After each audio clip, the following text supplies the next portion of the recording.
ये देवी तुम्हारी आंखों से जो अश्रु गिर रहे हैं, इससे जो वृक्ष बन रहा है, इसमें ब्रह्मा विष्णु महेश इंद्र वरुण कुबेर समस्त प्रकार के देवी देवताओं की शक्ति समाहित है। और कुछ वेद तो यहां तक कहते हैं कि यही है जिस वृक्ष से संपूर्ण विश्व की रचना हुई है।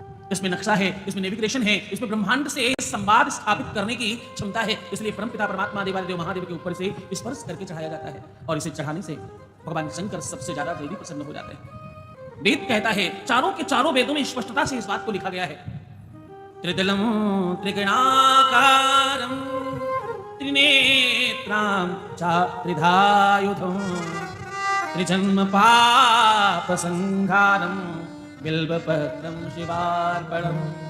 भगवान शंकर के ऊपर बिल्वपत्र चढ़ाने से 1 करोड़ कन्या दान का लाभ प्राप्त होता है। हाँ, भगवान शंकर के ऊपर बिल्वपत्र चढ़ाने से जन्म जन्मांतर के पाप समाप्त हो जाते हैं, समूल विनाश हो जाते हैं। बिल्वपत्र के नीचे किसी भी कंकड़ को रखकर अगर पूज दिया जाए तो कहते हैं उसमें 12 ज्योतिर्लिंग की शक्ति समाहित हो जाती है। हाँ?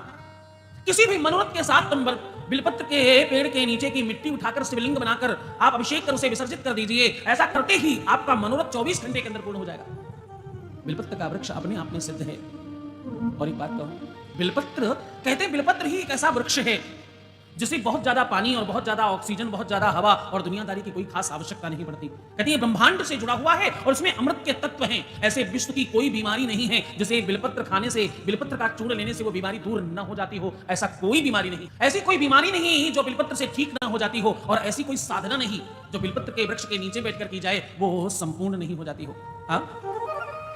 आप कितने सौभाग्यशाली है सबके सब।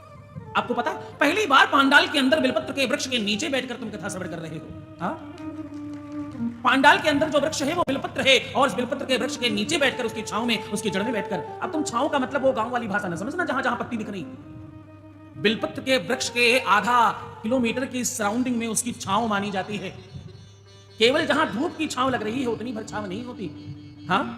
पृथ्वी के कारण सूर्य घूमता है, जब इधर जाएगा तो परछाई उधर जाएगी, जब उस तरफ सूर्य जाएगा तो इसकी परछाई इस तरफ आएगी। ये चारों तरफ इसका प्रभाव है। ऐसा मानकर जितनी दूर तुम बैठे हो बिल्वपत्र से उतनी दूर हम भी बैठे, तो हमें बिल्कुल वैसा ही आनंद है।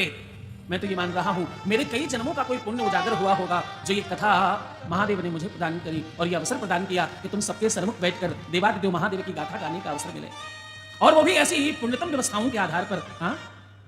पंच पल्लव एक साथ अगर 5 महान पत्रों को एक साथ स्थापित किया जाए तो उसे पंच पल्लव कहते हैं। और कहते हैं बिल्वपत्र की 5 पत्तियां लेकर के आप रख दें तो आपको कोटि पल्लव का लाभ प्राप्त हो जाता है। कभी आपको 5 पल्लव न मिले तो आप बिल्वपत्र को स्पर्श करके ऐसा कर सकते हैं।